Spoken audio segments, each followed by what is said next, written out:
Reporter Global melaporkan dari Pengadilan Negeri Jakarta Pusat. Gunawan Raka SHMH, kuasa hukum tergugat, menanyakan kepada saksi ahli perkara yang sudah diputuskan oleh pengadilan yang sudah berkekuatan hukum tetap tidak dapat diajukan kemudian hari.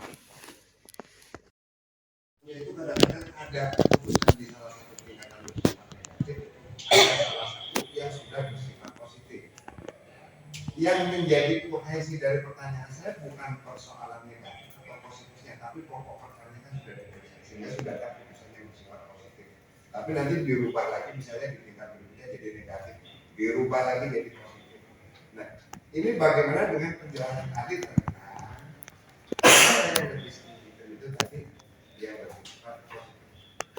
Acuannya adalah putusan yang kapan dan di tingkat mana putusan itu intra partes.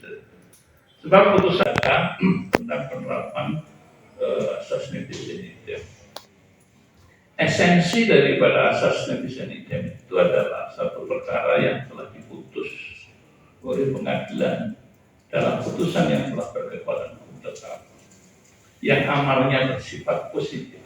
Positif itu kalau menurut Pak Yahya Rahab itu kabul atau tolak. Kalau negatif itu yang NO, ya, artinya kabul tolak itu sudah menyangkut substansi perkara, sedangkan NO itu masih menyangkut aspek formil beracara.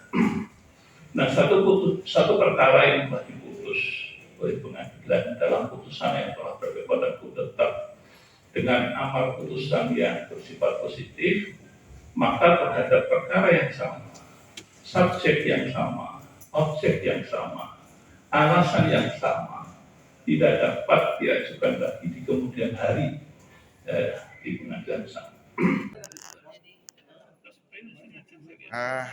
Keterangan ahli terkait perkara ini sudah jelas.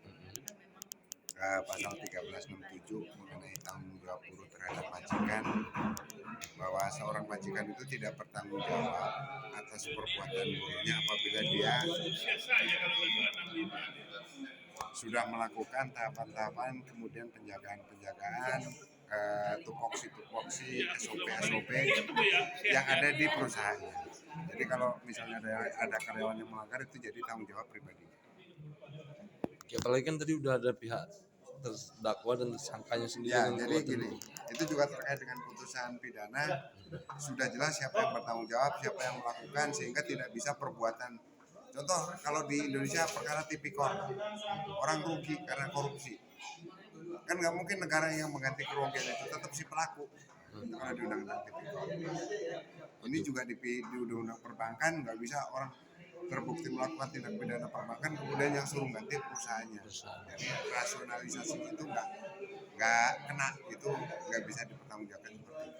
Terus sidang selanjutnya bang kapan bang? Tanggal 23 April, agenda kesimpulan.